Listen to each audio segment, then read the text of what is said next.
Good afternoon, dear colleagues. Good afternoon, dear guests. Let me start my speech with expressing my gratitude to our defenders who have made it possible for us to meet here. We really understand that in the country we do have two major problems. The first problem has partially been covered today. This is war, and everybody understands that our country is really having the main function, which is to win, to gain our victory.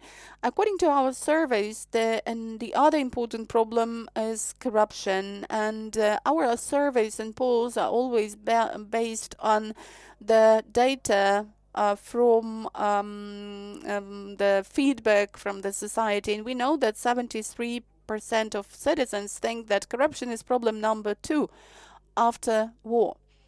And I would also like to say that we have to take into account some other factors. Suppose that there are only 19% of such people among those who are facing corruption. But this fact, 73, is a testimony to the striving of our population to have a country with no corruption, with zero corruption, or with a minimum level of corruption, because zero corruption is something next to impossible, as the developed countries show us. And here I have a chance to focus on the second problem, corruption, in the background of Ukraine's European integration. Well, definitely corruption loosens the level of trust in the system of state governance. And I think that we need to first focus on what we have to do to minimize corruption. And this is all about systemic work of the state authorities related to legislative changes, to reforms. That is also the work of every single civil servant to develop this notion of integrity. And it's also about direct engagement of civil society. Civil society should be active in controlling the activities of the state authorities. The civil society should also kind of control and promote integrity among ordinary citizens.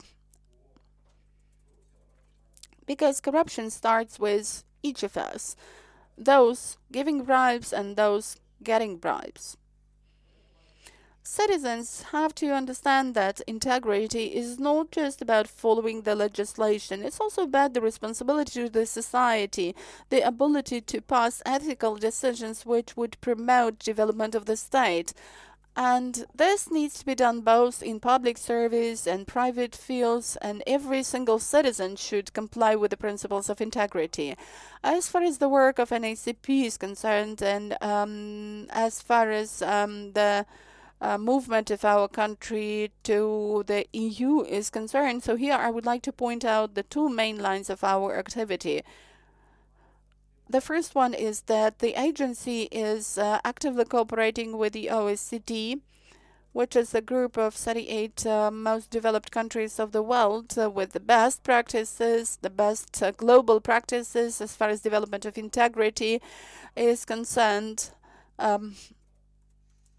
In particular, this year Ukraine became the first country that joined the project of public integrity indicators. And in the nearest future, we will have the preliminary report which will assess the situation in Ukraine by 8 indicators, 8 categories.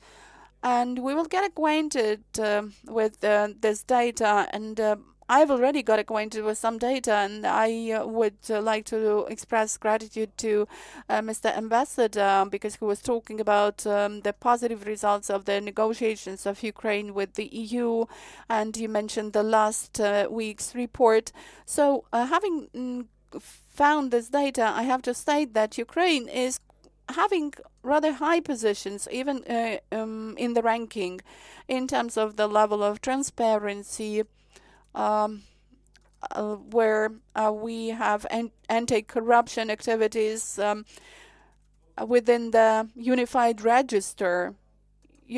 700,000 civil servants have to submit their annual tax returns on an annual basis to this system. And the other element has also been mentioned by Mr. Ambassador, that is that Ukraine is moving along the right vector, which was chosen by the society in 2014. After that, a number of changes were introduced. By these changes, I mean the reform, the anti-corruption reform commencement, approval of the anti-corruption legislation, establishment of NACP, NABU, Specialized Anti-Corruption Prosecutor's Office, and then Anti-Corruption Court. All these reforms meet the demand of the society for fighting corruption. And we are taking joint efforts with the EU following the negotiations procedure. Well, I personally had a chance in September this year to represent Ukraine for anti-corruption bloc for fundamental rights. And I can tell you that the aspects that were voiced there show that Ukraine is really making progress in anti-corruption, and the public information that we get about corruption cases is a testimony of the good work of anti-corruption bodies. Well, from the emotional point of view, I would characterize it as follows. 10 years ago, nobody believed that top officials could be brought to account and be imprisoned because of the offenses they have committed. But now we see this happening. So our agency, along with participating in the in all the other activities, we are also engaged in the negotiations procedure with the European Commission. Because we know that there must be this anti-corruption mainstream in every line of activity. So we are engaged within every block, within every section of the negotiations procedure. So if we really want to move forward and to develop a high-quality society that would align well with the most developed states and societies of the EU and other partners who are really helping Ukraine a lot to gain its victory, not only in the military field, in the battlefield. So if we speak about this, we should focus on integrity, and integrity should become a duty, not just a sample to follow, but a duty which is common for every single citizen. It will show how Ukraine is trying to change itself. And I would also like to have a short lyrical digression and to say that I really feel pleased to be staying here in Zakarpattia. With the beginning of the full-scale invasion, Zakarpattia region became the first region where I went, and only after Kiev region was liberated, I went back. So I have some special emotions related to Zakarpattia region, and I'm really grateful to this region because you are hosting our citizens, our IDPs, you are hosting relocated businesses, you are developing our state.